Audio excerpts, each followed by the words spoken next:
There are two kinds of freedom, and almost everyone chases only the first one. The first is the freedom of owning less, the clear surfaces, the empty space, the light and calm of a home that isn't drowning in stuff. It's real, and it's wonderful, and a great deal of the world has recently discovered it through decluttering and minimalism.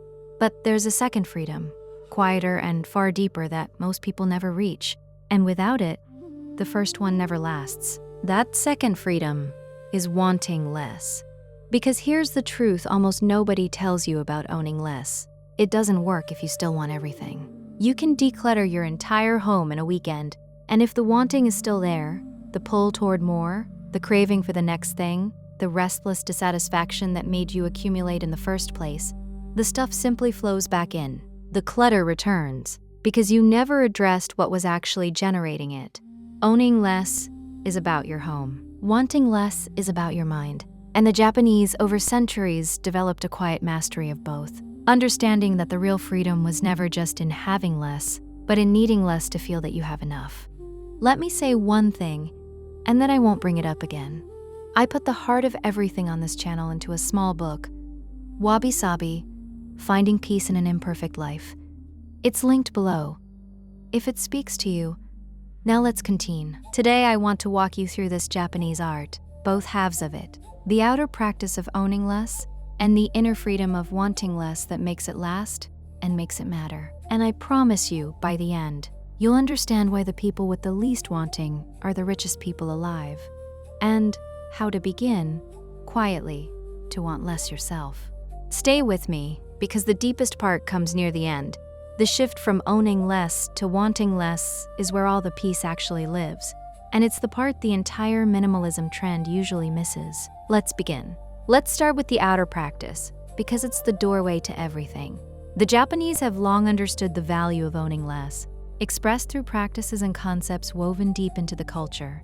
There's danshari, the practice of refusing what you don't need, discarding what you don't use, and separating from the emotional hold of objects.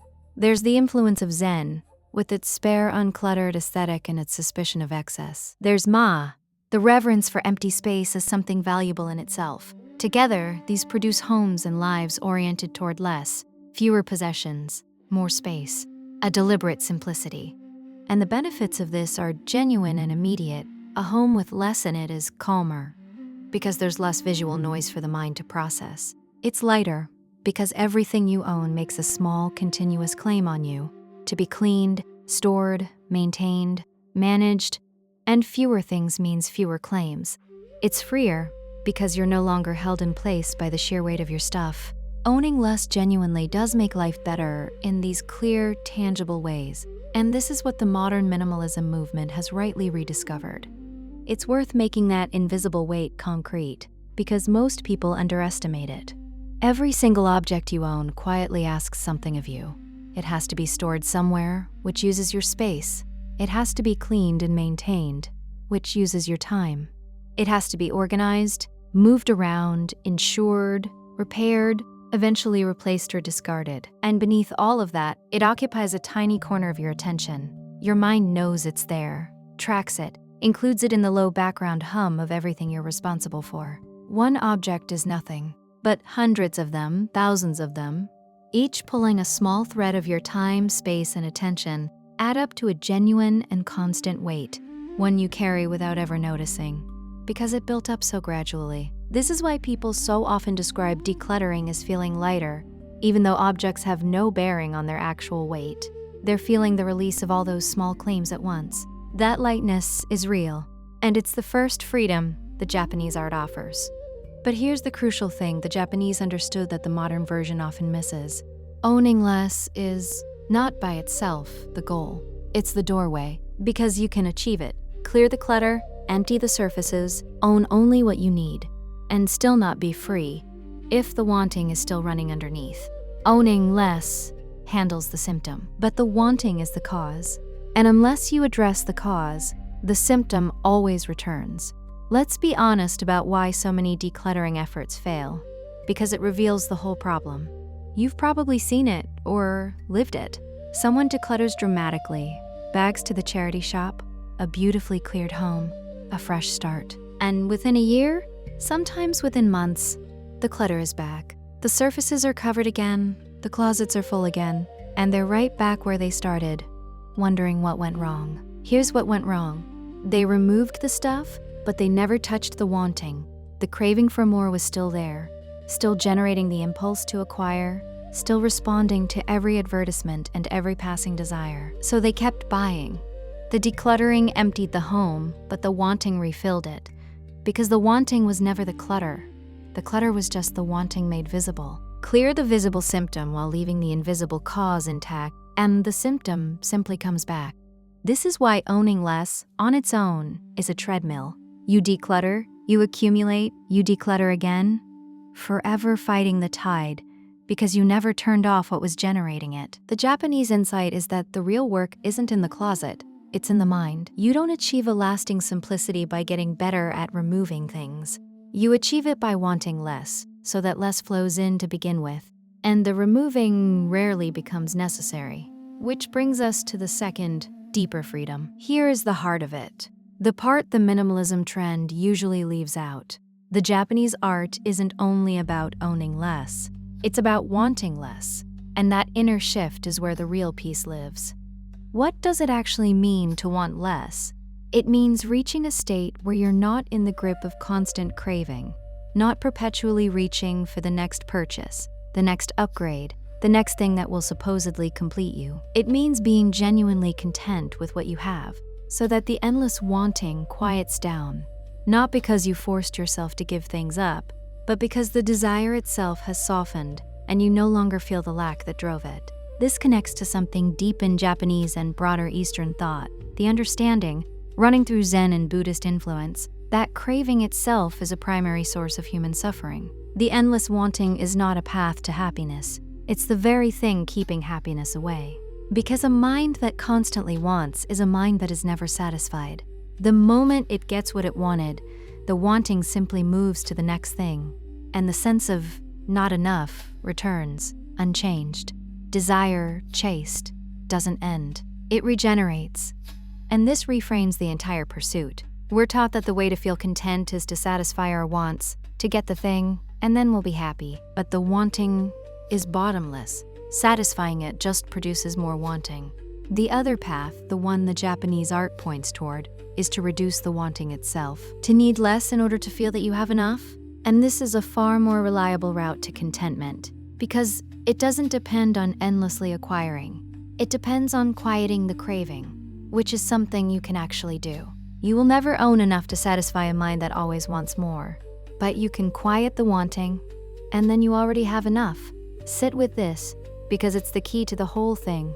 Wanting less is a more profound freedom than owning less could ever be. Think about what the wanting actually does to you. The constant craving for more is a kind of low background dissatisfaction that follows you everywhere. A persistent sense that what you have isn't quite enough, that something is missing, that contentment is always just one more purchase away. It's exhausting, and it's a quiet form of imprisonment. You're held hostage by your own desires, unable to rest in what you have because you're always reaching for what you don't. Every advertisement has a hook in you. Every shop window pulls at you. Every new thing someone else has stirs a fresh sense of lack. Now imagine that wanting simply, quieting. Imagine looking at your life, your home, your possessions, what you have, and feeling genuinely that it's enough, that you don't need the next thing, that the constant reaching can stop. That is a profound freedom, arguably the deepest kind there is, because it frees you not just from clutter, but from the endless craving that no amount of acquiring could ever satisfy. The person who wants less is free in a way the person who merely owns less is not, because they've escaped the treadmill entirely, rather than just tidying up around it. And here is the beautiful paradox at the center of the Japanese art. The person who wants less is richer than the person who has more. Wealth was never really about how much you have.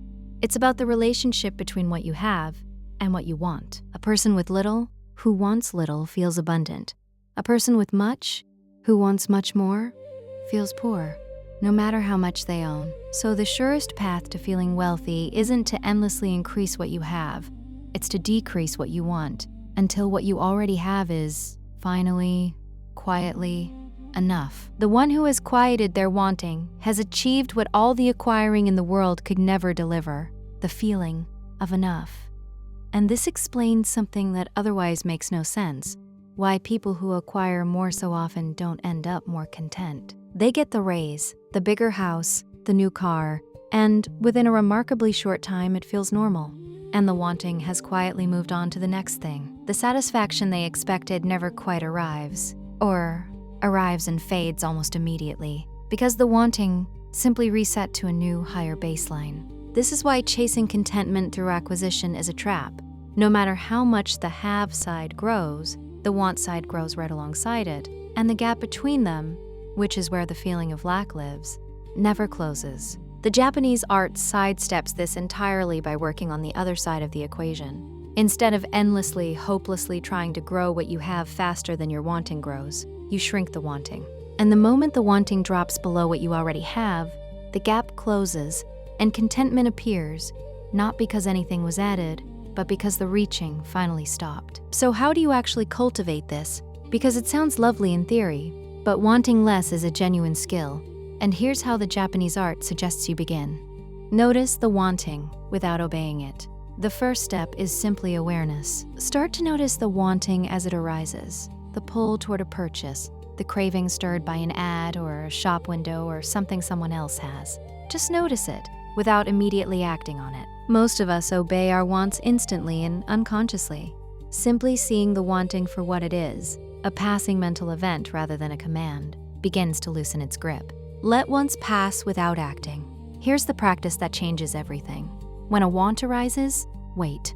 Don't act on it. Give it a day, a week, and watch what happens. Most wants, left alone, simply fade. The thing you were sure you needed loses its urgency and reveals itself as a passing craving, not a real need. Each time you let a want pass without obeying it, you weaken the reflex, and the wanting loosens its hold a little more. This is Datsuryoku for desire, the deliberate release of the grip. Practice gratitude for what you already have. Wanting is a focus on what you lack. Gratitude is a focus on what you have. They're opposites, and you can't fully feel both at once.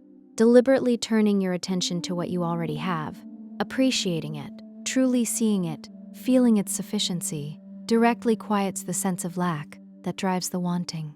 This is the Matanai spirit too. Genuinely valuing what you have rather than treating it as never enough. Guard against the sources of manufactured wanting. Much of our wanting isn't even ours. It's manufactured deliberately by advertising and by the endless comparison of seeing what everyone else has. Reduce your exposure to these, and a huge amount of the wanting simply never gets triggered. Less advertising, less comparison, less scrolling through everyone's highlight reels, and the artificial cravings that these generate quietly fall away, leaving you with only your genuine needs, which are far fewer than you'd think. And ask of everything, is this already enough? The simplest practice of all. Whenever the wanting arises, ask honestly, isn't what I have already enough? Most of the time, the honest answer is yes. And each time you truly recognize that, the wanting loosens and the contentment grows. So let's bring the two halves together, because they work as one. Owning less clears your home, wanting less clears your mind, and they support each other in a quiet loop. As you own less, you begin to see how little you actually need, which softens the wanting. And as you want less, less flows into your home, which keeps it clear without a constant fight. The outer simplicity and the inner contentment reinforce one another until you arrive at a life that is both physically light and mentally at peace. Not just a decluttered home, but a quieted mind. And this is the full Japanese art, the part the modern minimalism trend so often misses. Owning less is where you start, but wanting less is where you arrive. One is about your possessions, the other is about your relationship with desire itself. One gives you a calmer home, the other gives you a calmer soul.